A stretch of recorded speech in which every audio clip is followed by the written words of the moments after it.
Hey, founder-led sales community. Super pumped to have everyone here for our second edition of what I'm now calling founder-led sales stories. I'm super pumped to have Karun from Delve here today. Uh, the founder-led sales community has had the benefit of hearing from his partner in crime, Celine, a couple of times, but not from our buddy Karun here, which is much to our chagrin because he's been doing a lot of the selling, a lot of the founder selling here. So, and of course, Delph has been killing it of late. We'll talk a little bit. We'll have Karun tell us a little bit about what they work on, obviously, but they most recently raised a 32 what was it, a $32 million A round, and and on the back of just absolutely fantastic revenue growth. And so we're going to be talking through how they got there and the founder-led sales journey that they've been on and what worked and what didn't work, so everybody here can learn from their wins and their mistakes. So that's what we're going to be doing for the next hour or so. Karun, thanks, man. I know that you're running around like a chicken with your head cut off because of the recent funding announcement and everything. But thanks for carving out some time for us, man.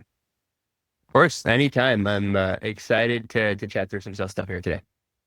Yeah, and I'm pumped because both Karun and Celine are engineers by background, doing sales, slinging SaaS for the first time, or I guess AI agents at this point, which maybe is SaaS, service as a service instead of software as a service. So I'm pumped to have they have exactly the background that a lot of our founder-led sales community has, and they've gone through the journey that a lot of folks have for the next 24 months or 36 months in front of them. They've just kind of completed at least the first part of that journey over the last 18 to 24 months. So maybe first, Karun, you can tell us a little bit about the problem that Delve solves, what the organizational type and kind of humans are in your ICP, and kind of like, tell us a little bit about like that average deal size, et cetera, et cetera. Love it. Yeah. So nice to meet everyone. I'm Karun. I'm one of the co-founders and the CEO of Delve. We are a compliance company, B2B SaaS, and we're solving the problem that compliance is slow, confusing, and expensive at the early stages. So we Yep. sell to Pain in the pre-seed. ass. Exactly. We sell to pre-seed to Series C startups. So a lot of you all in the audience are probably an ICP for us. And the goal is, let's get you compliant in 10 hours, not hundreds with our competitors. Aside from that, we have a transactional sales cycle. Think of it as 2 to 3 calls, 2 to 3 weeks, roughly 15K ACV, and moving quickly through there. We Yep. do some mid-market enterprise sales, but for the most part, it's all startup. I love it, man.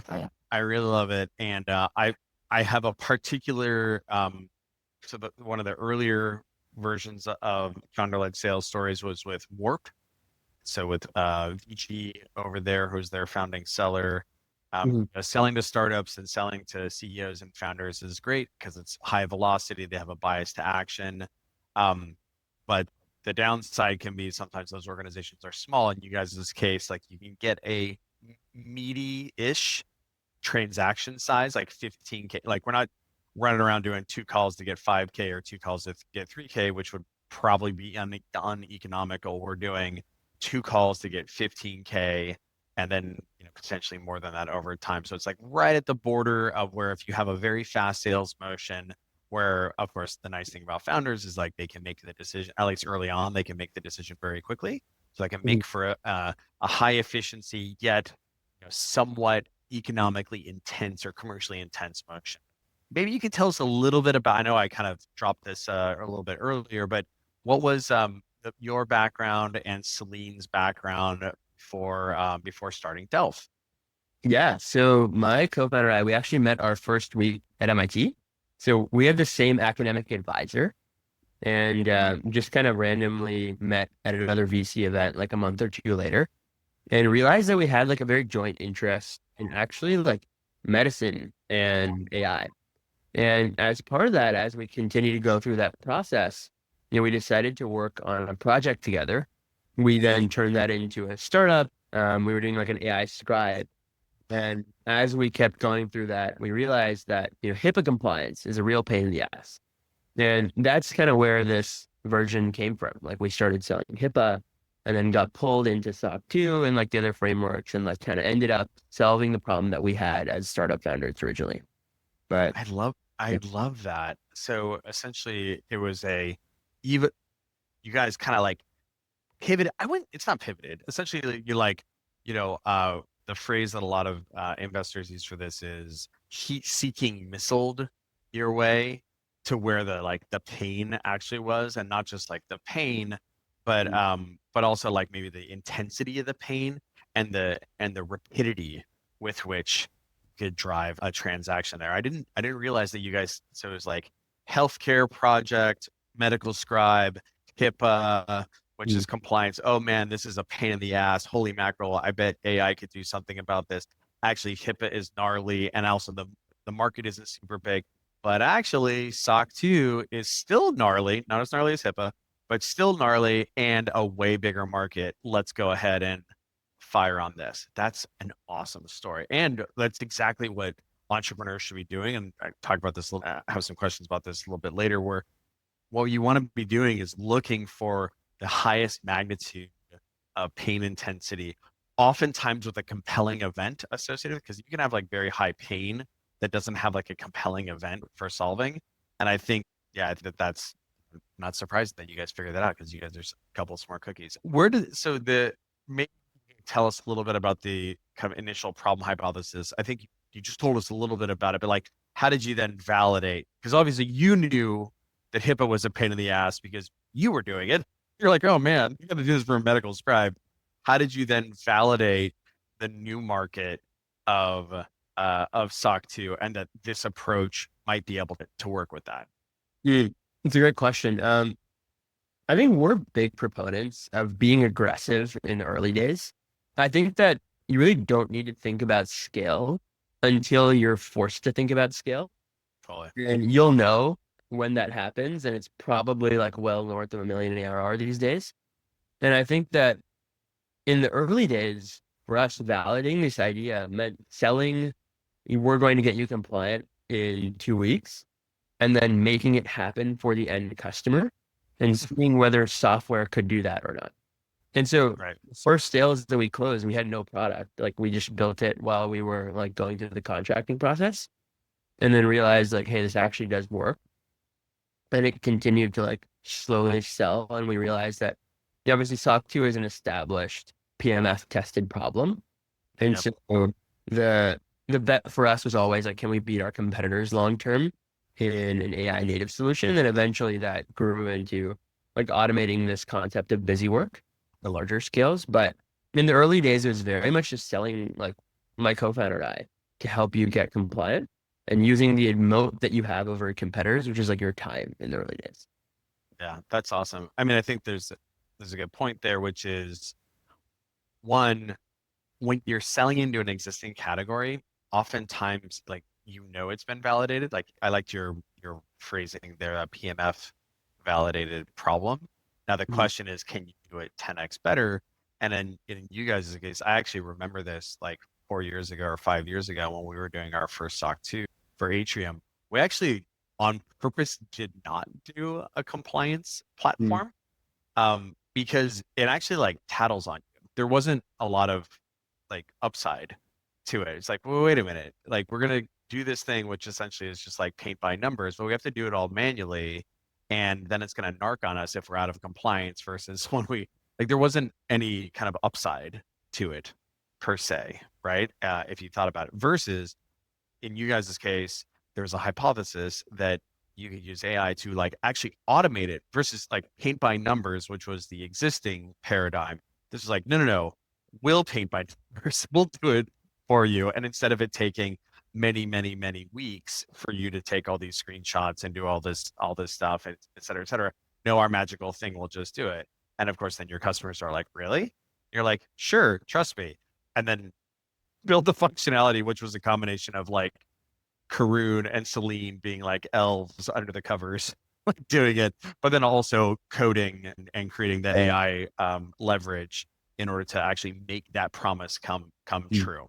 And so how did you that actually was working? Was it like essentially competitive win rate, or was it people buying when they would otherwise not consumed an existing platform, or buying before they actually needed to get to the existing platform, like or the existing defaults, which was like the Dradas and the Vantas of the world? How did you know that like your promise was working? Yeah, way in the early days, I think it was competitive win rate.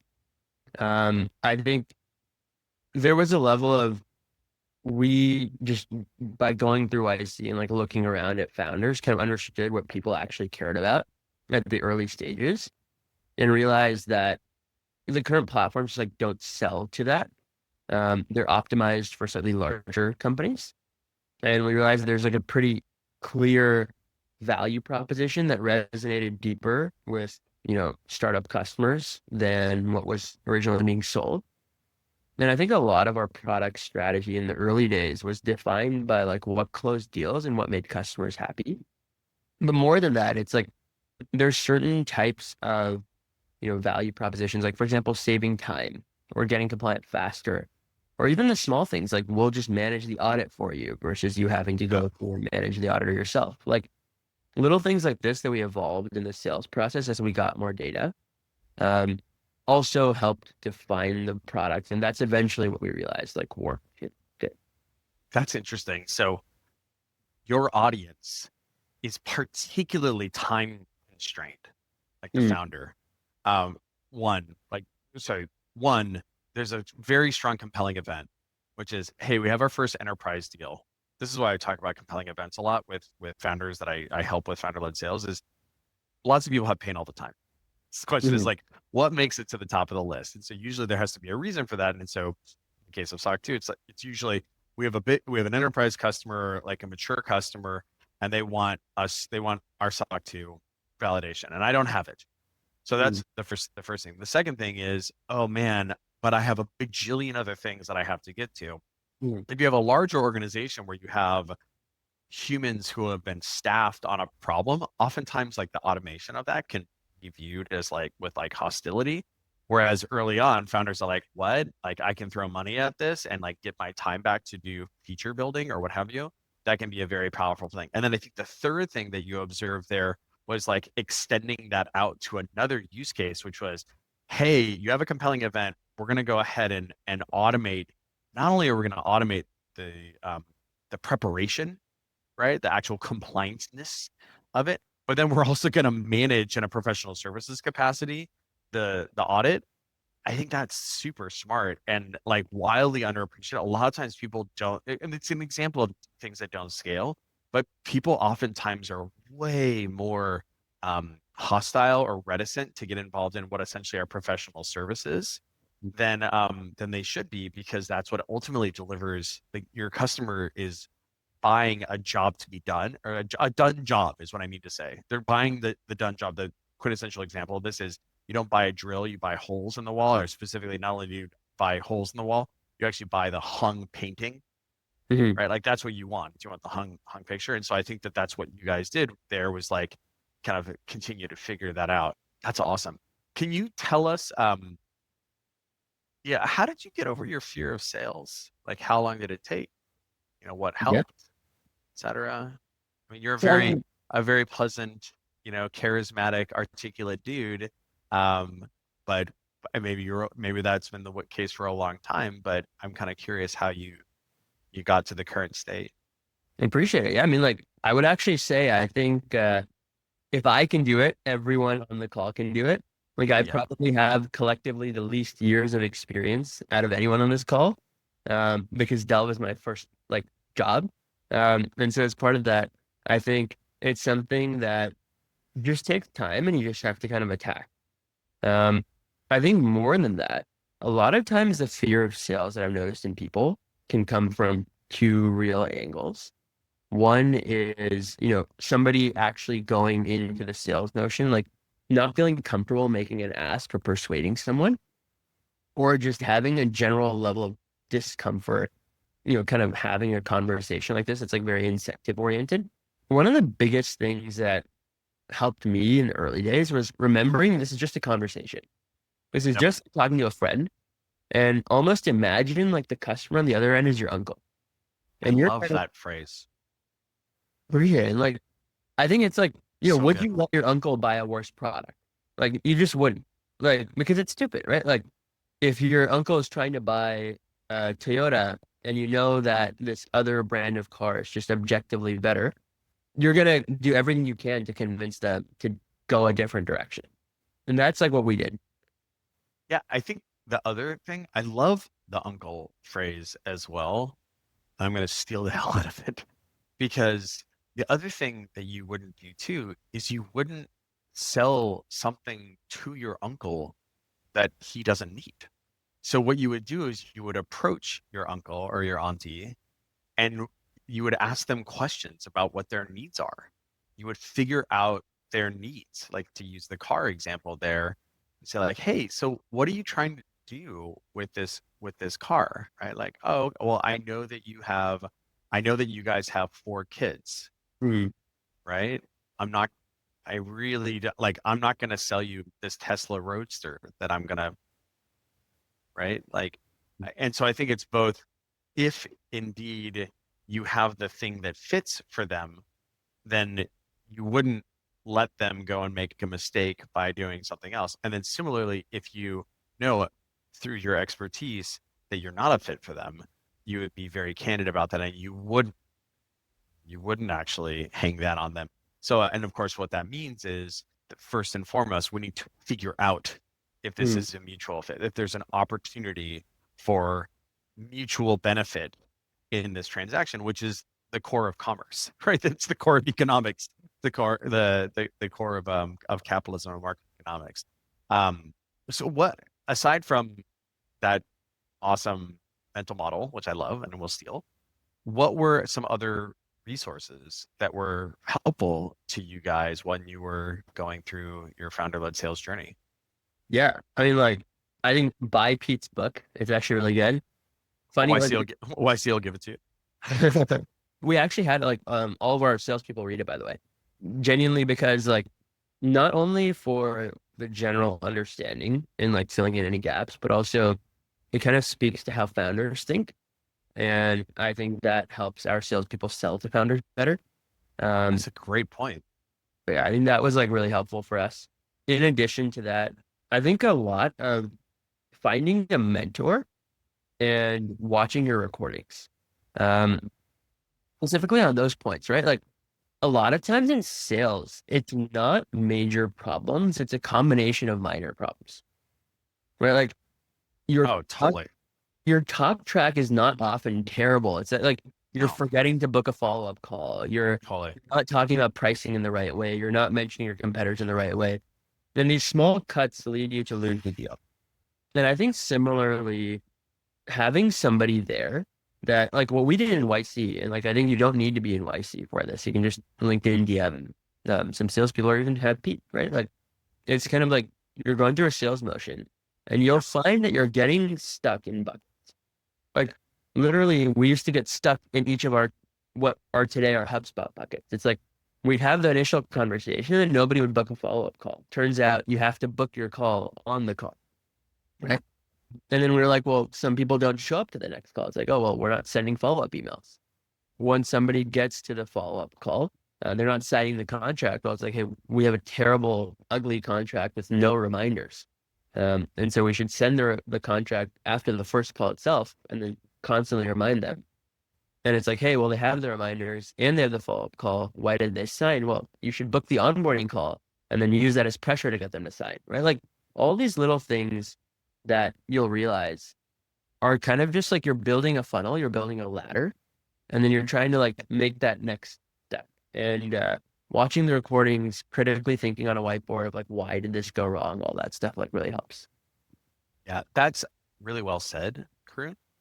And this is one of the things that how when I describe a sales motion to founders, it's like a piece of software, right, or a recipe. And what you're doing is you're evolving it, and there's gonna be bugs in it. You need to identify the bugs, fix them, And then there's going to be, you can like hypothesize features to make it better. And so you just need to have that continuous improvement mindset and just be open to the fact that you will have bugs. And oftentimes the way to have those bugs identified is to have a set of fresh eyes on it. It's actually funny. This is how I met you guys was I think Celine either tweeted a picture of you running a call with a laptop on top of a car. And she said, like, my co-founder's the bomb. And I was like, that is actually rad. So I DM'd her and I was like, hey, can I send Karun a copy of Founding Sales? And then I think another time she had like screenshotted your calendar or something. And it was like all these like back to back to back meetings. And I think I pinged her and I was like, hey man, you should tell Karun to like put some buffer in there so we can actually send follow-up emails. Actually, that was literally what it was. But what was happening there was essentially you had like a little bit like you had like a little QA angel kind of hanging out over here. And in this case, it was just like happenstance or whatever. But I think pair programming can be phenomenal for that. And that could be like your co-founder. It could be other. This is actually one of the reasons why we have like the founder-led sales community, and that can be just very powerful. But I think the mindset of continuous improvement is a really important thing versus like this is totally wrong versus like I bet there's like a bunch of like little paper cuts that add up to a bunch of stuff. This is great. So what was something that like worked really, really well Mm. in your sales motion, like a total unlock where you know that like you wish you had learned sooner? Hmm. Brutal on that.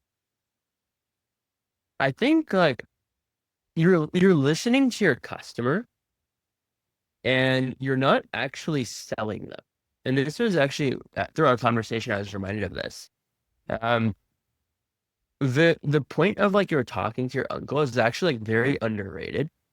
And it's because most sellers aren't thinking like that, right? Like I mean, if you look at like the average seller, it's a commission-based AE that's like aggressively trying to close revenue, right? And like the incentive behind that person is to close a deal at all costs. Now, there's some sellers that like realize that, hey, actually like not selling leads to more revenue. But I think as founders, like what I encourage y'all to do is like be very honest and align your incentives with the customer early. Like we make it very clear in the Dove sales process. It's like, hey, look, like our goal is to help you get compliant.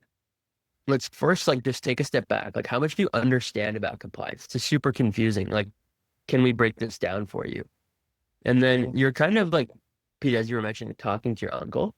And like, I'd encourage everyone to like not sell. Like, I would never hop on a call and be like, hey, Dell is the fastest way to get compliant. It's 10 hours, not 100. Like, blah, blah, blah. Like, you want to minimize this, like, you speaking. Like, I would say sales is like 90%. Exactly. Like, push is terrible. Like, 80 to 90% listening, understanding the problems, understanding the vector in which they will really receive your product's pitch.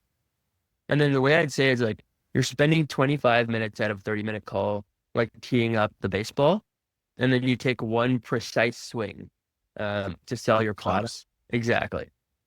Yeah, Right. or alternatively, you bring them and what Karun is talking about effective discovery, Mm. where what you're trying to figure out is does your uncle have this problem? Mhm.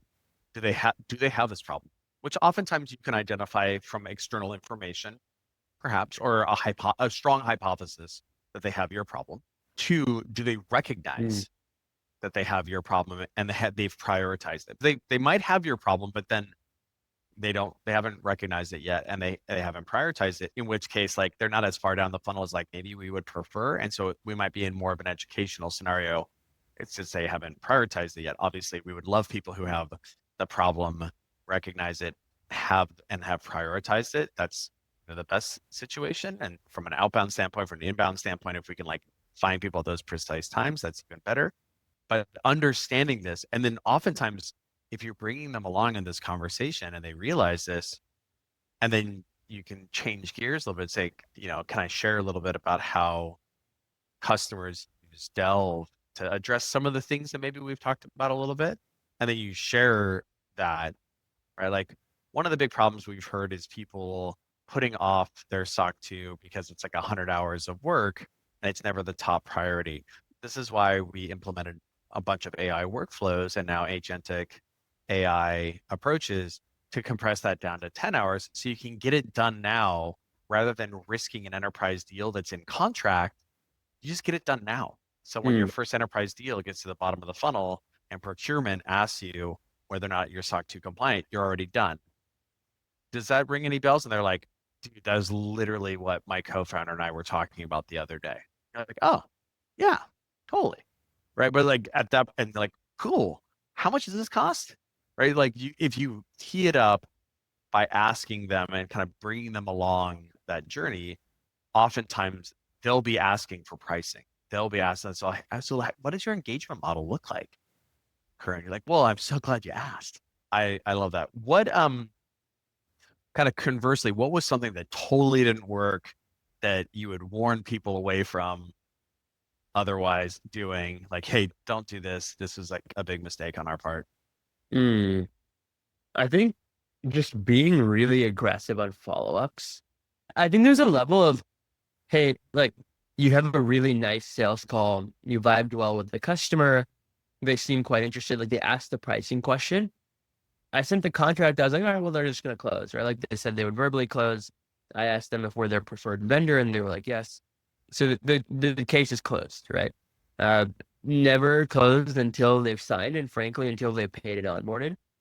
Because I mean, I actually thought it was until they signed, and then like you get enough scale and you realize that some people can still back out post signing, and then like your company matters more. Like it's just not worth enforcing a contract like that, right? And so like as part of that, you kind of back up and you're like, you really need to ensure that you're going and following up and continuing to be super aggressive in the sales process, basically until the customer gets their onboarding call. Nice. And as part of that, you never stop emailing and stop doing things like until they're fully either handed off to your co-founder on customer success or you're like managing their account and you onboarded them, or basically like some understanding that like this has been closed, like until you're confident there. Uh, Or the counter scenario, which is, hey, we went with another vendor, or hey, this got deprioritized. And this is related to the thing that you were talking about earlier about listening to your customer and setting them up to be able to be honest with you. And part of the honesty is like for to allow for good information sharing, which essentially is what like commerce is all about, like information sharing and like alignment in the market, is providing the space to be like, look, if we're not a fit, that's cool. Like we're Delve, we're here to help you be compliant, whether that's 6 months from now, or if it's sharing information and you go with another vendor, like we're here to help you be like one of my favorite phrases for this is I'm a consultant that has a particular preference for one solution, right? Delve. But like I'm not gonna put something on you that doesn't end up mattering, right? That's not a good fit.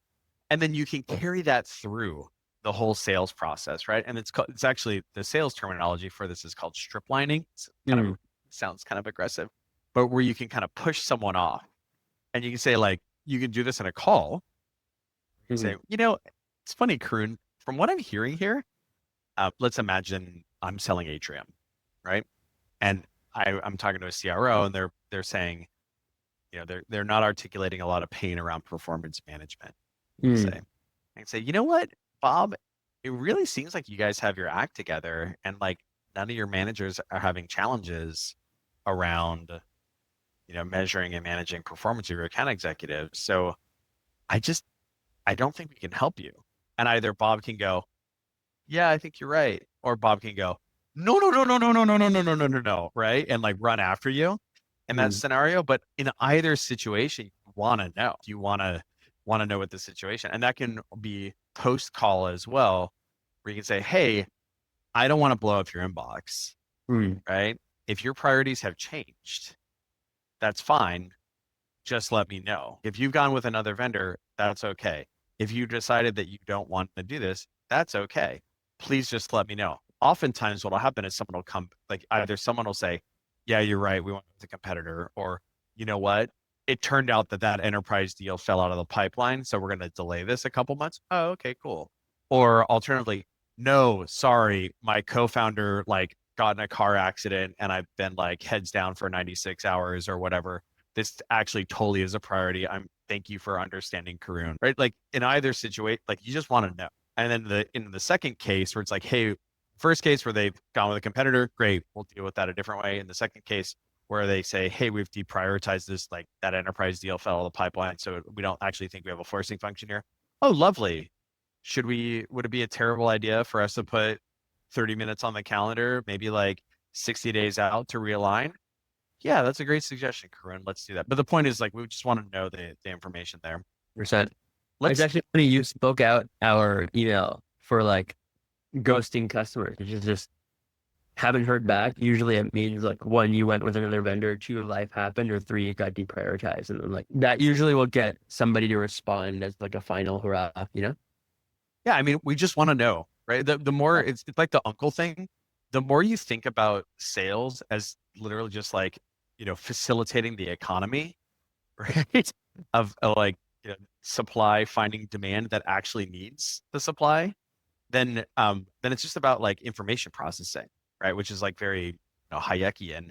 But it's like, hey man, like I'm not trying to push something on you. I just want to process information appropriately here. Like, which of these three cases is the situation? Let's talk about customer acquisition because I love Delve's growth hacks.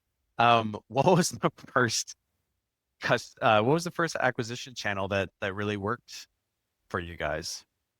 Aside from the YC boosts, it really was organic growth. And it's actually really funny. Like we went to a ping pong event and my co-founder printed out a t-shirt that said like beat me in ping pong and get $1,000 off compliance. For context, I'm just a big table tennis fan. And I think went there, she tweeted that. I think it got like 50K views, but I think we generated like 50K in revenue like the day after that event, purely from like Twitter inbound. And that just like converted 4 deals for us. And I think that was like a cool reminder that you can be creative and do a bunch of stuff. Like, okay, like we announced our Series A, like we raised like 32 at 300 from Insight. It was a big round.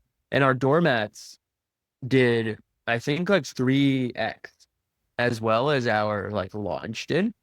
And it's literally just us gifting our customers doormats that said like, you look good, your socks too. And I think that it's a great reminder that like organic, like fun growth, depending on your ICP, works really well. For everyone on the call, like I'm sure like a lot of you might not sell to founders. Like I'd kind of encourage you to think about like where are your customers? Like our customers are on Twitter and LinkedIn. And so we just want to be super loud on Twitter and LinkedIn. But I would Yeah. encourage you all to think about that. I think there's a couple of things there. Like one, you want to be where your customers are at, and in your case, we last night we had a founder-led sales salon here at the office, actually on the topic of LinkedIn, and we were talking about the audience, and so LinkedIn is great if you sell to, for the most part, if you sell to a sales, marketing, or HR audience. There are more founders on there. It's not at, I would say that like Twitter's probably more intense when it comes to at least early stage founders. Mhm. But someone had a great point, which is like, well, the founders are on LinkedIn in order to sell to these other personas. So then sometimes they're on there as well. But I think it is important to think about like the things that they care about, right? So in Delve's case, you guys do a bunch of really fun creative stuff that we've talked about quite a bit in the founder-led sales community, like your donut program or the doormat program. I think anyone, if you guys just Google, if you just search in the founder-led sales community forum, just search for Delve. You'll like I'm constantly putting screenshots in there because I'm like, oh, the psychos did it again. But look like low cost things that can end up being very high, like high emotional intensity, right? So like the doormats is a great example because it's like highly remarkable. It's not very costly. It's like $10. Like I'll give you an example. These mugs right here, right? These were most people don't need another coffee mug. But if you Mm. sell to sales leaders or sales operations people and you send them a mug that says coffees for closers, that's highly remarkable to them. And the reason why it's remarkable for them is because it's like a wink wink at Glengarry Glen Ross or what have you. So being remarkable, but being remarkable in a low cost, like potentially high scale way. Like donuts are a great example of that. Donuts are not expensive, right? Like stuffed animals are not super expensive, right? They're like $5 to $10 or whatever, and and then they end up sitting with the prospects' kids, and they see it every night, Delve or like Atrium or what have you. So just being creative and remarkable versus like yet another goddamn boring, outbound email, where it's just like I need another one of these, like I need another hole in my head, right? What did you guys do when those initial channels topped out? Mm. What kind of incremental stuff did you guys end up doing that has worked? I think I would think of revenue from a first principles perspective, right? Like revenue can come from partnerships, it can come from direct outbound, it can come from generating inbound organically, like we did. And I think that like channels often don't top out at this stage. You're more so like you stop finding like one repeatable thing that worked. Like for us, it meant like influencers and like kind of getting like a more dedicated effort around growth hacking. Yeah, Um, it's like a program in a channel may the term, I forget the gentleman's name, but it's called the elephant curve because it kind of looks like the tail of the elephant goes up and then you go on the hump of the elephant's back and then it kind of goes down like this. Like any given program may go up and then kind of tail out, but then just do incremental programs into the same channel, right? Or the same program into multiple channels there. Well, so then how do you guys drive creativity there in order to like generate incremental programs? I think one thing that I encourage folks to do quite a bit is like just try stuff. Like I think your ping pong thing might be an example of this where like you guys did it initially and it was like and then you did it again with like a little bit of like a like ad copy chain on the shirt and like that one went really crazy. Am I remembering that correctly? um, I think, yeah, I mean, like to some extent, yes. I mean, basically just being super creative. Like it was doormats, it was donuts, it was flying a plane over a conference, but it wasn't actually over the conference. Like kind of fun stuff like this where you can kind of get really creative on marketing. And I think like we found the sweet spot for like our ICP. And I think for what I would encourage y'all to do is like if something feels like it's tapping out, like, at this stage it's not. Like there's more room to grow. And then I think I'd also like at scale kind of consider how to broaden your investment and like not be tied to just like one source of revenue. But, What I love that. The plane didn't fly over Saster? it was okay. So we technically we could argue it did. It flew near Saster? Like, so technically it did fly over Saster. It was a 30-minute flight in like Livermore, I think, California. We were gonna do it in Kansas because it was like cheaper, but then we felt like we wanted to be honest and say like it was technically over Dir- Saster. Directionally Yeah, honest enough? exactly. Truthy Exactly. But like we had zero, I mean, nobody saw the plane. Like pretty much nobody saw at the plane. Saster. Yeah, like I mean, maybe you saw it for like 10 minutes, but I mean, we paid for a 30-minute flight. 20 minutes of that is takeoff. Like it was purely get a picture, post it on LinkedIn. And so, what are we gonna like? We're not gonna spend $200,000 sponsoring the conference. We can spend $3,000 putting a plane up, and then that gets more visibility to the actual sponsorship. You know? Yeah, and I think there's a really great because in addition to being really good founders sellers, you guys are super clever marketers because we were talking about this at the event last night about a lot. So one of the founder-led sales community stalwarts is a company called Mostra. They make they make a TypeScript AI agent framework. And so Sam Bhagwat is one of the founders, and he wrote a book called Principles of AI Agents or what have you. And it's been a phenomenal source of. It's not like exactly lead gen; it's more like developer relations. But like in dev tools, like that it kind of is like long tail or like long multi step lead gen.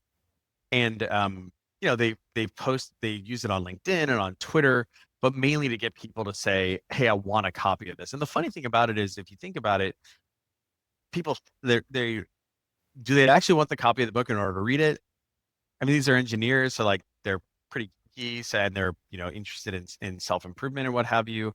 But mainly what they want is, and on LinkedIn, is to say that they want the book, and they want other people to see that they said that they want this book and so on. And I think the interesting thing with you guys and the plane there is, what was the phrase that was on the banner of the plane? It was SOC 2 made plain and simple.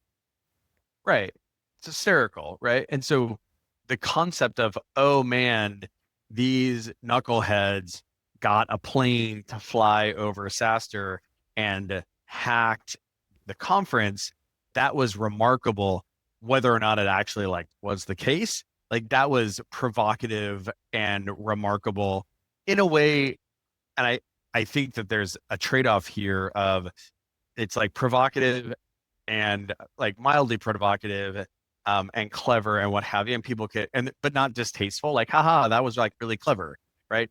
Versus I think that folks can veer into the distasteful and kind of grotesque realms as well, and actually end up injuring their brands, Mm, as an example. And so I think that in you guys' case, you're like, hey, wouldn't this be hysterical? People will get a kick out of this. People will really laugh about it, right? mm, Let's go ahead and optimize for that. I love that. Well, so like let's talk. So that's pipe jet. Let's talk about like the actual sales motion itself. What were some of the, you talked about these like paper cuts and how to identify them and like, tick them off bit by bit, remove those bugs. What were some of the biggest ways that you like removed friction from your sales motion, right? Just like, mm. knocking off those P3 or P2 bugs, right? On in the motion. I think it would be continually like asking yourself why. And honestly, a lot of founding is this, but just first principle thinking, right? Like Yeah. you're going through a system and like see that a founder got the contract open and didn't sign. And you kind of have to ask yourself, like, why did that happen? Or like, why is somebody not responding to your email? And a lot of times, founders are also really nice that you can just ask them. It's a little bit harder in like the upmarket motions, but Oh yeah. in our early days, like, I mean, we were just email people like, why'd you not buy us? Um, founder to founder looking for some advice, and like they'll often just tell you. But yeah, I think like just continually like iterate on the process. So what were some of the things that you kind of found there? I mean, like, by the way, 5 whys for like continuous improvement, like thank Mm. you Toyota manufacturing system, and Six Sigma. What were some of the things that you guys identified as kind of friction? I think you mentioned something about like making contracts beautiful or easy to Yeah. sign, or what have you. Yeah. I mean, like for us, like kind of actionable tips on this, like removing friction in your sales motion side, like I think make your contract beautiful. If anyone in the audience has like gotten a quote from Delve or like needed compliance, we really focus on like making it like a really nice looking quote. Like it's almost like a marketing material. You wouldn't even realize it's a contract. But it's not meant to like hide the legal speak, like it's pretty boldly put there, but it's more so to make a customer like feel like they're actually understanding what's happening. Um, Contracts are often like this crazy legal speak, super unnerving, but we kind of just put like, here's what you're getting, here's the value, here's the upfront term of the contract, the audits included, the timeline, all of that's like in a nice, beautiful marketing doc. That helps a lot. Just why would you set up an email instead of a Slack or a text, right? Like kind of fast communication, making it easy for the customer to like talk to you. Right. Making pricing like super understandable rather than like confusing for the team. And like just generally trying to like spoon feed your customer, right? Like Yeah. if you're ever in the sales motion, you want this to be as easy to understand and clearly Yep. communicated as possible. And so do all the work for your customer. Make the pricing easy to understand. Make the docs easy to understand. Like the rest kind of Just flow. remove steps, right? Like, so a great example of this is, I was talking with some folks last night about this. Like, it's not when can we meet, or sorry, it's not should we meet. It's not when can we meet. It's not how's your Tuesday. Mhm. It's I sent over a meeting invite for 30 minutes on Tuesday afternoon. Let me know if I need to move that around. Here are 3 other times that work. And so that's a very, very small example of just like scheduling behavior, but that it's proactive, right? And it's removing steps and like opportunity for fall off that can be applied to any kind of part of the process, right? So Yeah. would you like me to send you a contract, right? Based on what we've discussed, I'm going to go ahead and do this, right? And let's come together and review it on Tuesday at this amount of like at this time or whatever. Or can you sign right now, right? Or remove the signing process. So Parker Conrad over at Rippling is an underappreciated growth hacker and kind of founder seller. He was the one who kind of initially came up with fake founder email outbound, just like, hey, I'm Parker Conrad. I'm interested in talking with you about your benefits or what have you. Sent to thousands and thousands and thousands of folks at it was Zenefits, through like hundreds of different like email address permutations. That's like a Parker Conrad joint from more than a decade ago. Another thing they had at Rippling was they had click wrap. They had essentially had a contract that like when you go to log in the platform, it just says like, oh, okay, just go ahead and click here to agree. And it's like, it was essentially like a DocuSign or their own kind of like internally executed DocuSign to get people like, well, I guess I signed, so I guess we better get the show on the road sort of situation, right? 100%. I'm like a couple of double clicks there of like, Please. this is actually like a really important point. Sales is all about a funnel, right? And you want to maximize the conversion from each step. I'll give an example. Like we use Slack channels with our customers in the sales process. Something as simple as sending a customer an invite to via email to join Slack versus on the call, just click the extra two buttons, copy the link to directly join the Slack channel and Yeah. paste it in the Zoom chat. I think it's like a 3x increase in the number of people that join Slack.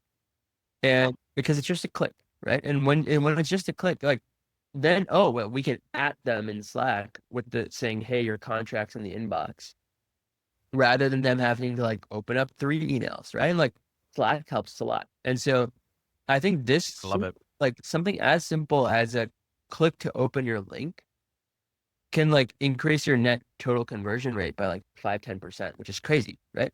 The other thing is like everyone on the call is likely some level of tech forward. Like speed is your advantage, and like time and availability is your advantage. What I used to do a lot is like being snappy on the computer. I'd be like, hey, you want Yes. to join Slack? While I'm talking, I'm clicking the button to copy the Slack link. And I'm like, all right, perfect. Here's your link. And it was part of the Dell value prop of being fast, right? I'd ask Yeah. them, Delve. We do two things. We do compliance and we do it fast.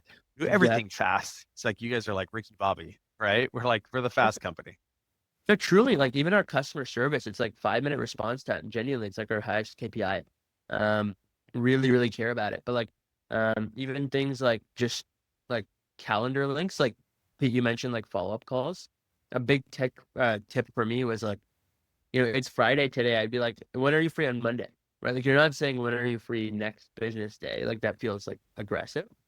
It's like for a larger customer, it's like, hey, what's better? Like are Tuesdays free or Thursdays? And they're like, perfect. I sent over an invite for 15 minutes on Thursday at this time. Because another tip, nobody actually 6 to 15 minutes. Everyone does 30 anyways. Oh yeah, exactly. This is my tip. Just Yeah. got through 15 over. Oh, okay. Got it. And they're like, no, yeah, they don't schedule any time beyond that. It's funny for the longest time, our demo burger was always 15 minutes, not 30. And 90% of the time it was actually 30 minutes. And if people wanted it to be 15, it was actually like an aggressive founder, then it was a good thing. And so yeah, like stuff like that I think works really well. And like send the invite on the call and like ask them to accept it. Um, Yep.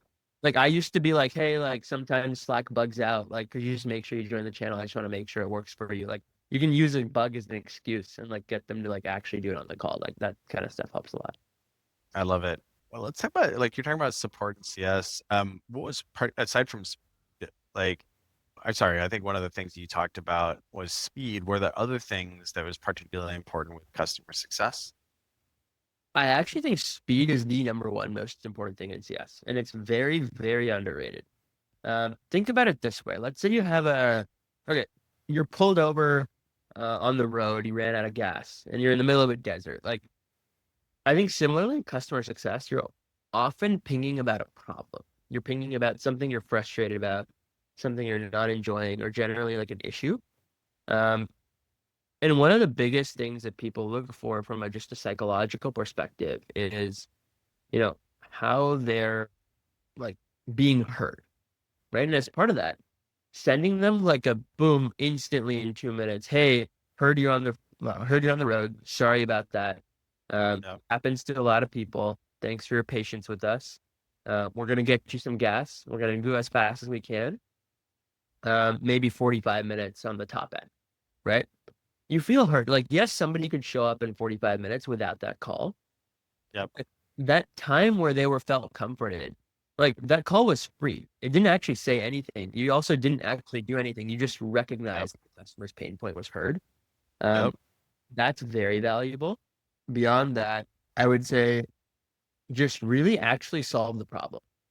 Like, don't just solve one or two like basic things. Like actually like if they have a compliance issue, for example, like we actually just like hop on a call and like actually fix it for them.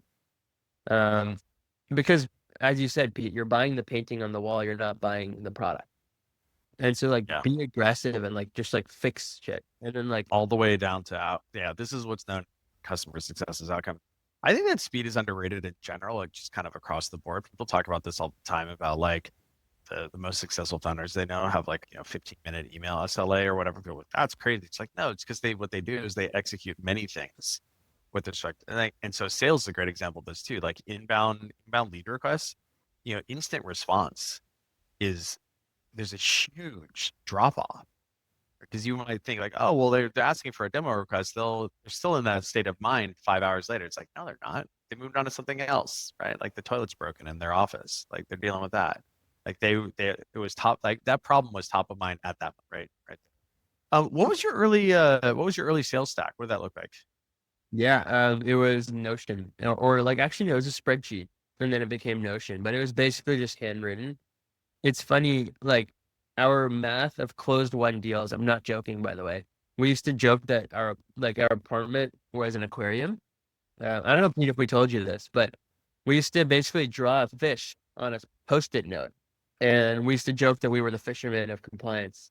And we'd put like a 12K on a post-it note and then And slap it. that was the deal. Like here's a fish and it's 12K. And that was Exactly. you had a Kanban board. Pretty much. I mean, we had like a little pillar in an apartment, and we just like would slap a post-it note on, and then we counted our ARR by like counting the post-it notes.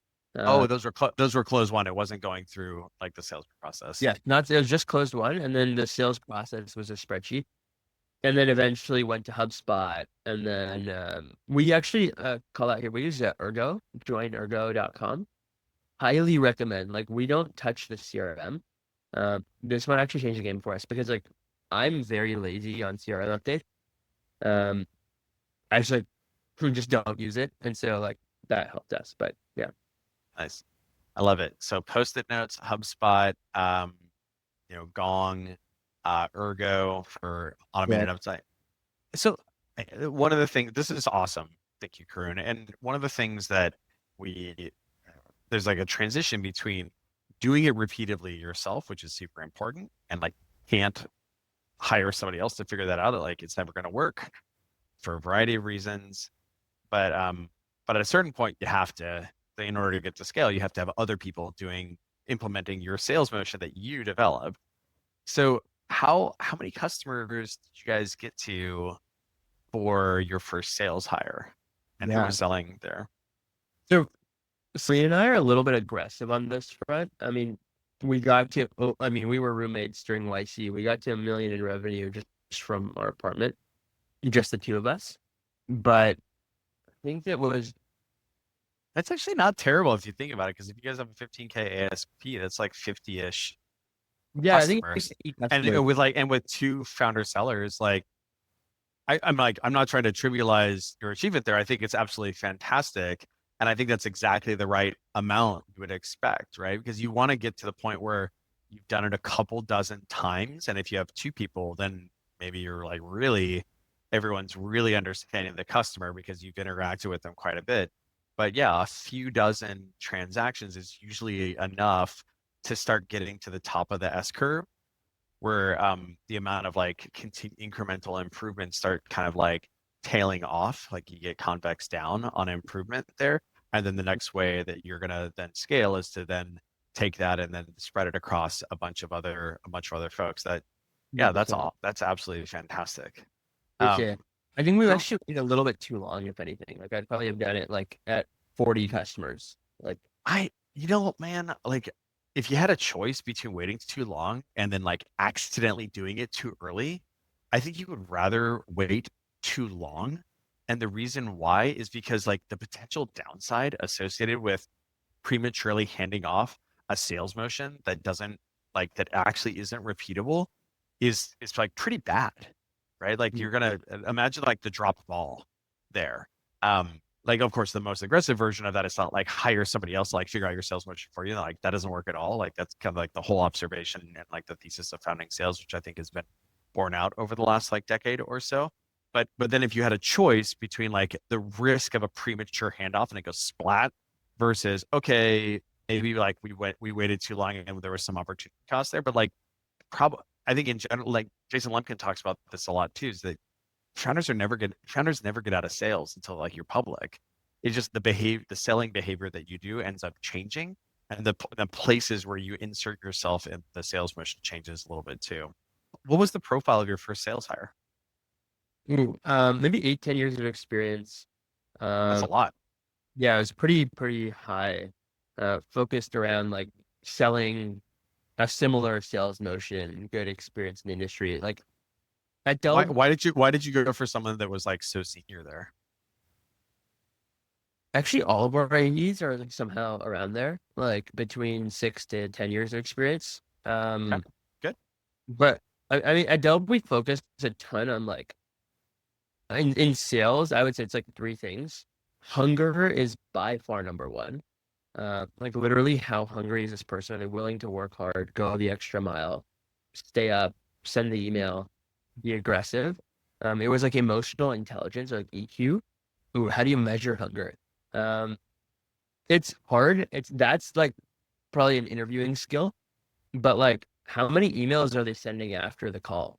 Like, how excited are they about this job? How do they approach the conversations? Like, are they asking a ton of questions, or are they just like, oh, what's your commission, guys? Like, I think that kind of thing really speaks volumes. Yep. Emotional intelligence, like, how are they reading the room? And then I think the third was just like, how fast can they learn? Because sales is a lot about learning and listening. And can they piece that together well? Yeah. I think when you're thinking about the profile of seller, you have to think about what your audience cares about, right? So in you guys' case, you have folks who are they're going to be selling to founders, and Mhm. probably for the most part for VC Series C and Series A, when you start getting into the B or what have you, you might actually start having like professionalized like IT or what have you. But what I would say there is in that situation, you need someone who can like speak authoritatively and go toe to toe with a founder. And like founders are kind of a pain in the ass and they're like, contentious and direct and like disagreeable and so on and so forth. So you need somebody who's not going to get steamrolled in that situation. So that's going to point to a certain profile that Mm, otherwise, because if you end up kind of skimping as an example, then you might just like have a 0% win rate. It's like, oh wow, we got a more junior person who was like less expensive. We got a deal on them. Oh yeah, well, how's that working out? Well, they have a 0% win rate because they get steamrolled by and this isn't. You just have to think about this from the standpoint of like, who does the buyer like? Who's the buyer going to find authoritative and can like explain these things appropriately? Um, definitely. what just kind of closing off here, what would you say that you did really well in hiring, kind of like onboarding with your sellers? I think you have three now, is that right? So like you're starting to go up that you're starting to like start seeing the bend of the S curve with respect to your sellers as well. Like you have Yeah. enough iterations here where you're starting to see like what works and like what I'm sure you're iterating that as well. We're hiring very aggressively on this actually. I would have shared this if I could, but like you would laugh at their calendars. I think yesterday, all of our AEs had over 20 demos each, in a day, which is it was just insane. But like as part of that, like definitely on the end of the S curve there. But with respect to like how we hired people, I think it's very much with respect to the same thing as a lot of our other team as well. We focus on like very, very high standards. Focus on people, the product, and the profits in that order. And people are by far the number one determining factor of success if you get it right. And I just would not compromise on anything except for like the hungriest, most emotionally intelligent, and like, quickest learning AE possible if that culture fits your culture. And for us, like we said no to probably 30, 50, maybe AEs before we found the right one for us. And like take your time, hire slow, fire fast, really like make sure it's the right fit. And if it is the right fit, invest in that person. Bit. What sort of on the flip side, what sort of mistakes did you make Hiring during AEs. hiring? Yeah, Um, and so I think for us, like, hiring, onboarding, etc. yeah, probably not dedicating enough time to it in the early days. Like, The onboarding or the yeah, hiring? or like rather consistency of onboarding across AEs. Like, you give your first AE a really good onboarding experience, and then like you kind of forget that everyone needs that, and then you're shocked of why your first AE and your founding AE did better than the rest. Ha! Uh, and then you go back and you fix it. Didn't follow the recipe, man. You didn't follow the sales motion. This is the meta sales motion. Yeah, It's the motion that allows you to create to stamp out more deal cycles. Yeah, gotta follow the process. yeah, yeah. No, managing AEs is tough. Just like commission and quota, and people get better demos than other AEs, and like you kind of have to just like equalize. Um, and I think that kind of thing has been a little bit hard. Nice, wonderful. Well, Karun, I think this is what we got here. Is there any kind of like parting shot that you'd really love to Mm, share with all the folks who are 18 months, 24 months behind you and kind of approaching the beginnings of their founder-led sales motion or currently in the middle, the dark forests of their founder-led sales motion? What would your yeah. parting shot be there? Don't let anything stop you. There's really no blocker except yourself. If you picture in your mind for every call you're selling to your uncle, and you just need to aggressively get next steps on every conversation, I want the best for everyone on this call. I'll be very disappointed if you don't book your follow-up calls on your calls now. Um, you're not selling to your uncle. And so please, Don't please don't do. disappoint Karun. He'll be Absolutely. disappointed in you. Wonderful. Well, Karun, thank you very much. Everybody else, thanks for joining us.